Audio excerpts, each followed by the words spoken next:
এইবিলাক কিহৰ ষ্টুডেণ্ট? কিয় ইমান ভয় খাব লাগে? গৰু পিটন দিব লাগে, তাৰ পৰা চিলাপথাৰৰ পৰা চেণ্টাৰবিলাক কাটি আনি লখিমপুৰ টাউনৰ মাজমজিয়াত থকা চেণ্টাৰবিলাকত সেই চেণ্টাৰবিলাক আনি ইয়াত বহাই দিব লাগে। তেতিয়া সেইহেঁতি গম পাব এক্সাম কি হয়।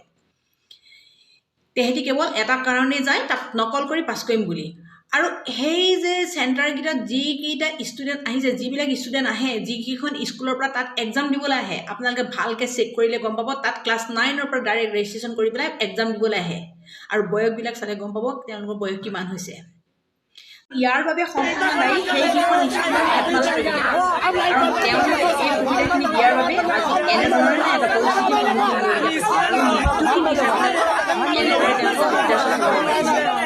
মই ভাবোঁ সেই তেনেধৰণৰ স্কুলবিলাকৰ চেণ্টাৰবিলাক কাটি আনি বেলেগ ঠাইত দিব লাগে। আপোনালোকে